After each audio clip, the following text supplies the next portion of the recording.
How's today been for you? Oh, it's been heavy, dude. It's been emotional. I wasn't really expecting today to be emotional. I guess I thought about it, the fact that it could be. I just kind of hit me a little harder than I thought. So it wasn't the plan to make Steven cry. Nope. I didn't know they were going to ask, like, let's have a mini tribute to Steven. It was genuine and spontaneous, and sometimes those are the best ways to get, visceral kind of human actions or emotions. So as you say goodbye to the show and the character and just everything, what do you really want to have happen next season? What would help kind of conclude things for you and for your character? Well, for the character, there's some things that will probably be answered, right? His relationship with Lila. Lila plays a pivotal role in this season, and she's the leader of Argus, so we have to kind of address that. His two sons in the future, where's Diggle, and what went on with what's going on with his children. I think that's important. Is he or is he not Green Lantern? I think that's important. So I think those three things will be addressed in the 10 episodes. So you will get an answer to those things. It is. That's why every episode is like a mini movie. And you sense when you're doing a 22 episode season where they're kind of working on the C story or D story. It's not quite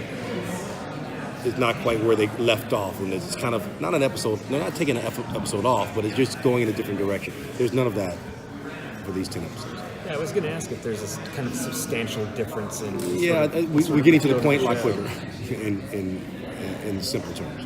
And I think that's in terms of John Diggle. And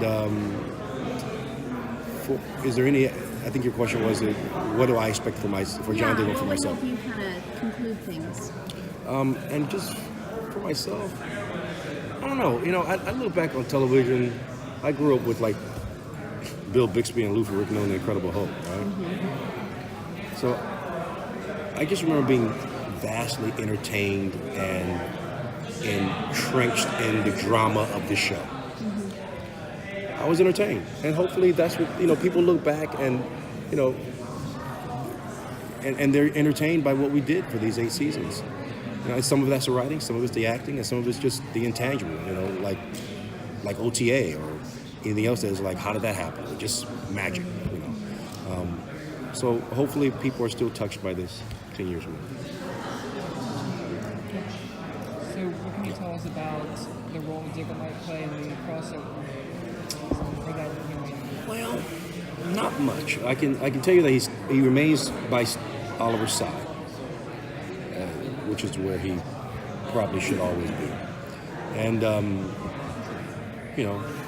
he's Spock to his Kirk, so he remains there. And but I can't. There's some things that I just found out that I haven't quite put in my head how to lie to you and how to spin it yet, how to make a lie, how to make the shit smell a little good, like perfume. Well, they usually do, but I just found out, I just found out what happens, like ultimately to Diggle in the crossover, like we just found that out. So, when you have Mark here, you just kind of grill him and he's like, well, here's what happens. Like, oh, wow. So I haven't, usually that happens, honestly, that happens a lot of times at the beginning of the season. Because they really do have an overarching, they know exactly what's going to happen at the beginning and the end, and it happens, and they talk about things at the beginning of the season. But we didn't, we just kind of, first time I really talked to Mark this season. So, nope, not much I can tell you about it besides he remains on Oliver's side. Well, just that teaser, what do you think fans are going, what do you think their reaction is going to be when we do find out the information that you just, are they going to be shocked? Like, what do you think their reception I see. might be? Yeah. It's a 5-show crossover. They're going to be shocked, without a doubt. They are going to be shocked. Yeah. And I think some questions won't be answered. So this isn't a situation where every single loose end has been tied up into a nice bow. I think some of those questions about Diggle, I think, are important to answer. But no, not every answer will be there. but I think everyone will be satisfied with the finale. Not just the crossover, but the finale. And do you think Diggle will have his traditional brush with super speed, or have we kind of reached the Yeah, end of that? well, I don't know if it's going to be super speed, but I think he's going to have something to say with the Monitor, about the Monitor. I mean, the Monitor is unlike any superhero that he's been in contact with, so there'll be a response to that to some degree. Is there a hero?